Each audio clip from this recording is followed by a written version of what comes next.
ஹாய்ங்க. இன்னைக்கு நம்ம ஆரஞ்சு தோல் வச்சு ஒரு சட்னி ரெசிபி தாங்க பார்க்க போறோம். நீங்க இதுவரைக்கும் நம்ம சேனலை சப்ஸ்கிரைப் பண்ணாம இருந்தீங்கன்னா, கண்டிப்பா சப்ஸ்கிரைப் பண்ணி வச்சுக்கோங்க. எப்பவுமே நம்ம ஆரஞ்சு வாங்குனா அத சாப்பிட்டு அதோட தோல தூக்கி தான் வீசுவோம். இன்னைக்கு நம்ம அந்த தோல் வச்சு ஒரு சட்னி ரெசிபி தாங்க பார்க்க போறோம். இது டேஸ்ட் வந்து கொஞ்சம் டிஃப்ரெண்ட்டாவும், டேஸ்ட்டாவும், ஹெல்த்தியாவும் இருக்கும்.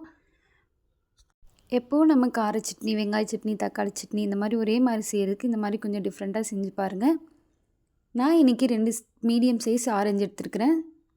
ஆரஞ்சோட தோலை இந்த மாதிரி கட் பண்ணி கொதிக்கிற தண்ணியில் சேர்த்துட்டு நல்லா கழுவி எடுத்து வச்சுக்கோங்க. ஒரு பேனில் 2 டேபிள் ஸ்பூன் தேங்காய் எண்ணெய் சேர்த்துக்கோங்க. 1.5 டேபிள் ஸ்பூன் உளுந்து பருப்பு, 2 டேபிள் ஸ்பூன் கடலைப்பருப்பு எடுத்துக்கோங்க. ஒரு துண்டு இஞ்சி, 2 வரமிளகாய் சேர்த்துருக்கேன். தேவைப்பட்டால் நீங்கள் காரத்துக்கு இன்னும் ஒரு வரமிளகாய் சேர்த்துக்கோங்க. இதை நல்லா கோல்டன் ப்ரௌன் ஆகும் வரைக்கும் நல்லா வறுத்து எடுத்துக்கோங்க. இது நல்லா வறுபட்டு வரட்டும். நல்லா ஸ்லோ ஃப்ளேமில் வச்சுக்கோங்க. இப்போ நல்லா செவந்துடுச்சு. இப்போ 1/4 கப் திருவின தேங்காய் சேர்த்துக்கோங்க.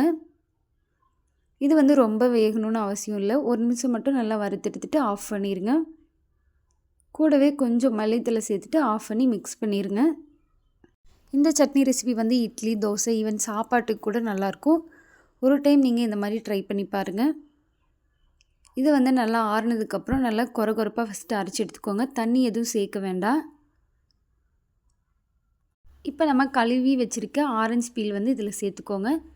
இதில் வந்து நம்ம உப்பு சேர்க்கலை. தேவையான அளவு உப்பு சேர்த்துட்டு ஃபஸ்ட்டு நல்லா அரைச்சிக்கோங்க. அப்புறம் தேவைப்படுற அளவுக்கு கொஞ்சம் தண்ணி சேர்த்துட்டு கொஞ்சம் கொரப்பாக அரைச்சிக்கோங்க. அப்போ தான் நல்லாயிருக்கும். ரொம்ப ஃபைன் பேஸ்ட்டாக அரைக்க வேண்டாம்.